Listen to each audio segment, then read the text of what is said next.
Сәлеметсіздер ме балалар? Бүгінгі кеңесі тақырыбындағы өтетін тақырыбымыздың аты балалар пайдалы қазбалар, пайдалы қазба кен орындары. Сабақтың мақсатында негізінде пайдалы қазбалардың түрлеріне, пайдалы қазбалардың Қазақстандағы кен орындары жайлы, және де сол пайдалы қазбалардың шетелдерде, өзіміздің Қазақстанда алатын орындары жайлы түсіндіреміз сабақты. Сосын өзіміздің Жезқазған кенішінің мысты кен орындары жайлы айтамыз. Жоспар бойынша пайдалы қазбалар дегеніміз не? Пайдалы қазбалардың түрлері қандай?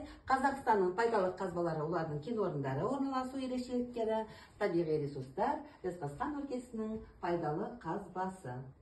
Пайдалы қазба дегеніміз не балалар? Мыналардың барлықтары бізге жер қойнауында жатқан бізге керек пайдалы қазбамыздың өзі түрлері. Негізінде халық шаруашылығында пайдалану мақсатымен жер қыртысынан қазылып алынатын тау жыныстары мен минералдарды пайдалы қазбалар деп атаймыз. Қазақстанның пайдалы қазбалары. Қазақстанның осы бай өлке барлық жерлерінде бізде пайдалы қазбалардың түрлері бар. Пайдалы қазба, қараңыздар, өзінің физикалық қасиеттері бойынша 3 түрге бөлінеді. Қатты күйге, сұйық күйге, газ тәріздес күйіне бөлінеді. Пайдалануына байланысты әртүрлі топтарға бөлінеді. Жанғыш, құрылыстық, химиялық шикізат, отқа төзгіш жағдайы бойынша. Оның ішіндегі көмір, мұнай, жанғыш газдардың барлығы, тақтатастарының барлықтары да жанғыш топтарына кіріседі. Ал құрылыстық материалдарға мрамор, гранит, тас, құм, саз, солардың барлықтары кіреді.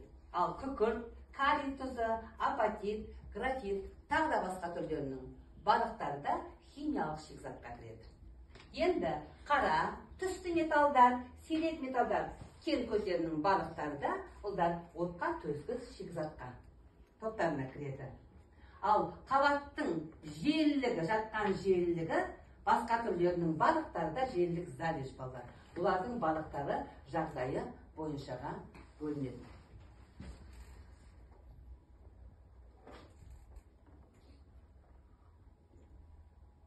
Табиғи ресурстар бойынша пайдалы қазбалар 2 түрге бөлінеді. Бірінші қалпына келетін, екінші қалыпта келмейтін табиғи ресурстар. Оның ішіндегі күннен алынатын жылу, жарық энергиясы, жаңбыр суы, жел энергиясы, өсімдік жануардан алынатын өнімдердің барлықтары да қалпына келетін ресурстарға кіреді. Ал көмір, мұнай, құрылыс материалдары, миллиондаған жылдар бойы қалыптасқан шөгінділер, олардың ішінде тұтынушыларға қалпына келмейтін ресурстарға жататындардың барлықтары да олар қалпына келмейтінге ресурстар түріне кіреді. Қазақстанның пайдалы қазбалар картасы балалар мұнда. Қарап тұрмыз, барлығыда мынерде химиялық элементтерді көріп тұрсыңдар. Яғни жері байдың елі бай, біздің Қазақстан жерінің барлықтары пайдалы қазбаға байды өлке олдар. Қазақстан Республикасының қойнауында Менделеев кестесінің 99 элементі оның ішінде кездеседі. Оның ішіндегі 70 элементтерінің қоры мол бар бізде, оның 60 түрі өндіріледі. Яғни 6000-ға жуық пайдалы қазбаны алатын кен орындарының барлықтары осы Қазақстанның кенді өлкесі болып табылады жерлерінде. Батысы болсын, шығысы болсын, оңтүстік болатын болсын, солтүстік болатын болсын. Қазақстанның пайдалы қазбалары темір кен, марганец, хром, бокситтер, қорғасын, мырыш, мыс, титан, вольфрам, алтын, күміс, қалайы, уран, тас көмір. Бұлардың барлықтары біздің Қазақстанның пайдалы қазба көздері. Осылардың пайдалы қазбалар. Жанатын пайдалы қазба. Бұлар біздің қаралтын. Қаралтынымыз мұнай. Мұнайлы өлке бізде Атырау, Маңғыстау, Қызылорда, Ақтөбе, Батыс Қазақстан. Бұл жақта қаралтын мұнай шығады. Мұнай өлкелері бұлар. Көмір. Қазақстанның көмір қоры көп. Біздің өзіміздің Жезқазған көлемінде, Жезқазған территориясында жатыр. бізде Шұбаркөл, Қарағанды тоже тас көмір өндіріледі. Және де мынау Павлодар облысы, Екібастұз, бұлар әлем бойынша әлемге кеткен. Екібастұздың Батыр кен көмір бассейні дейді, оны көмір бассейні дейді, бізде кен болатын осыларда. Олардың бүкілі әлем бойынша тмд елдеріне кеткен көмір өндіруден. Одан кейін рудалы пайдалы қазбалар. Олар теміріміз, марганеціміз, хром, алюминий, мыс. Темір бұл Қазақстанның кен орындары, оның ішінде солтүстік Қазақстанда Сарыбай, Соколов, Қашар кеніштерінде, яғни тмд елдерімен салыстырған уақытта Украина, Ресейден кейін 3-ші орында темір өндіруде. Ал біздің темірлеріміз. Онан қалды марганец.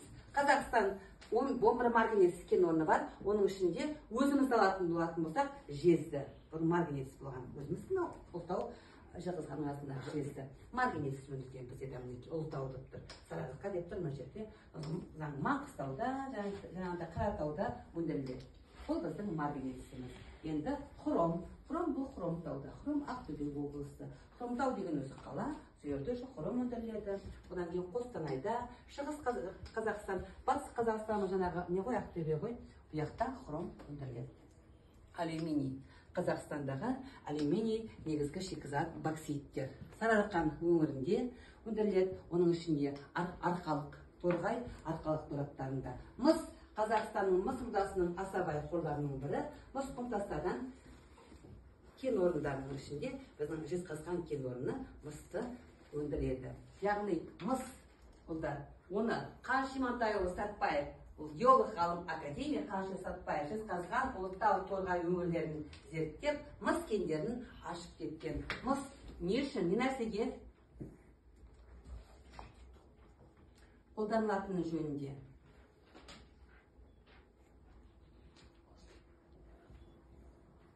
Мыссымдар, алынатпалар, мыссымдар, одан жаңағы шетелге жіберіп жатырмыз.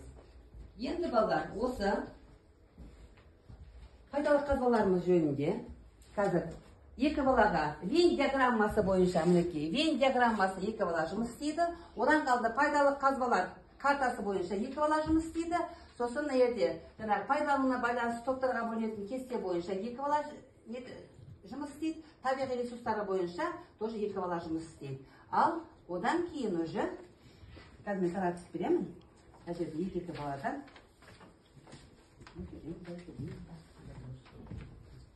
жұмыс істейтіндер. Өзіміз осы жазып жұмыс атқарамыз. Мына жерден.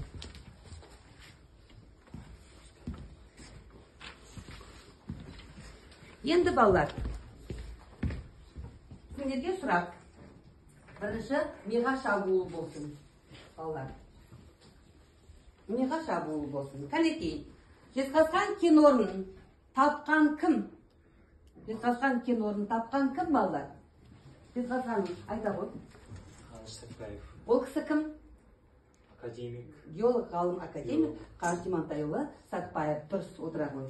Қаныш Имантайұлы Сәтбаев қай жерлерді? Қай жерлерді зерттеп бізге мыс кендерін тапты, балалар? Айта ғой. Жезқазған, Ұлытау, Торғай. Молодец, Жезқазған, Ұлытау, Торғай өңірлерін еді. Енді бізге, ұлдар, мыстың түсі қандай? Қандай металл? Ерекшелігі қандай? Мыс туралы кім айтып береді, жаңа айтқанымдай? Молодец, бала түсінгендерін көрініп тұр. Кәнекей, Рауан келіп айта ғой. Мыс туралы айта ғой. Мыс.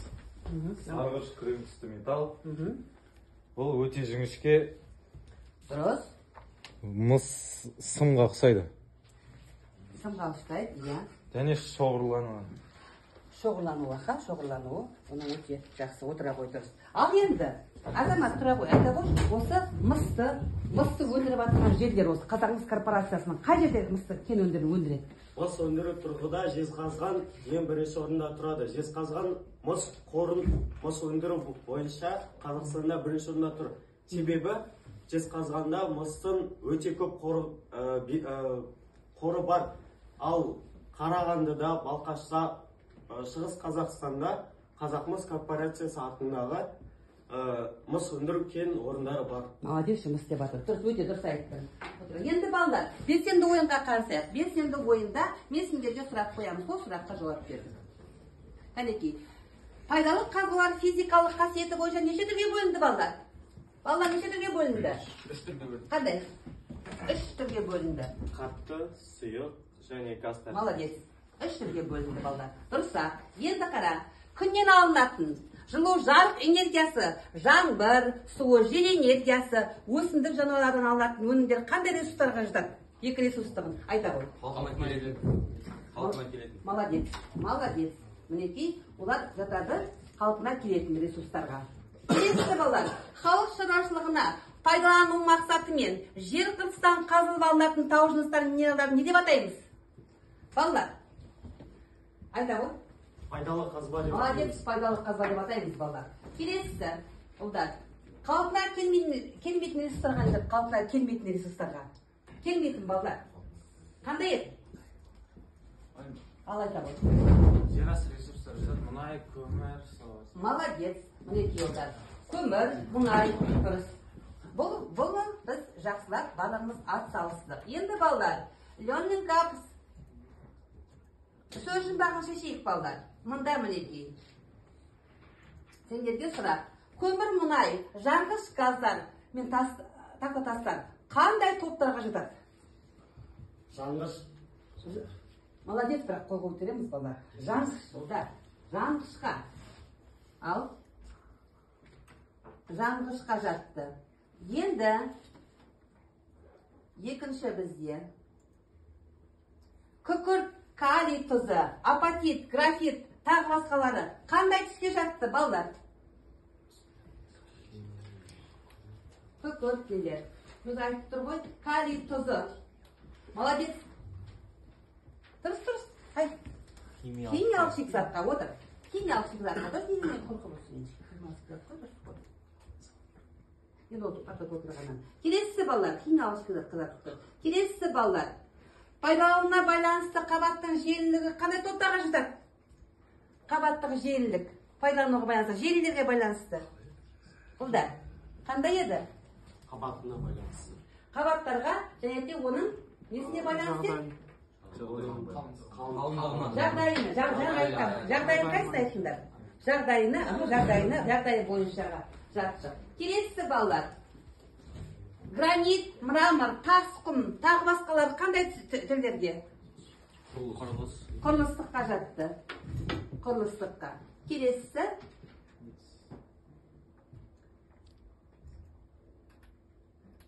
Бізде қайсы қалды? Қара түсті, сирек металл кендері, тағы басқалар қандайға жатты? Қара түсті, жаңа білегі айтты бұлдар. Молодец. Отқа жанғыш топтарға жатты. Мінекей бала, сонда біз пайдалы қазбалардың топтарға бөлінгенін, пайдалы қазбалар дегеніміз не екенді? Пайдалы қазбалар өздерінің жаратылуына байланысты 3 түр физикалық қасиеттеріне басы 3 түрге бөлінгенін, қайсысы қай жаққа қолданылатын барлығы мінекей. Оның ішіндегі біздің өзіміздің пайдалы қазбамыз сарыарқа көлеміндегі мысты өлке, мысымызды жайлы айттық. Оның қай жақтарда мыс өндіріп жатқанын олардың барлығын айттық. Одан қалды мыс кенінің өзі біздің шоғырлануына байланысты. Енді ұлдар, маған қараңдар аға, осы біздің алдындағы тақырыптарында байланыстырып кетуге болады балалар. Негізінде бізде өзіміздің Жезқазған кенішінде, Жезқазғанда мыс кен орындарын қандай біздің шахтар өндіріліп жатыр? Қай шахтар бізде өндіріп жатыр мыс кен орындарын бізде? Шахта түрлері бізде қандай еді? Сарыоба, Жландинский, 65, оңтүстік Жезқазған кеніші, молодец, Анинский кеніші. Одан 775 аха, батыс Қазақстан дейді. 57-міз Анинскіміз дұрыс. Оны жаңағындай шығыс Жезқазған кеніштері. Онда бізде де олда өздерінің пайдалы қазбаның игеруіне байланысты оңтүстік Жезқазған, солтүстік, батыс, шығыс кен орындарымыздың барлықтары осы мысты кенді өндіріп жатыр. Жаңғыз ұлдар, мысты кенді өндіріп жатқанымыз біздің жаңғыз жер асты шахталары ғана ма? Әлде? Тағы да? карьерлер біздің Қыпшақбай жаңағы біздің сарабамыз карьер пока порталға алып жатыр. Олардың балықтарымызды өндіретін жаңағы біздегі кен орындар. Сонда біздің пайдалы қазбаны игеруде жердің асты, жердің үсті тәсілдерімен пайдалы қазбаны игеріп жатырмыз. Мінекей бүгінгі тақырыбымызда мінекей пайдалы қазбаны жаңағы қысқа нұсқа түсінгенмен өзіміз соның барлығын қорытындылап шыға алдық.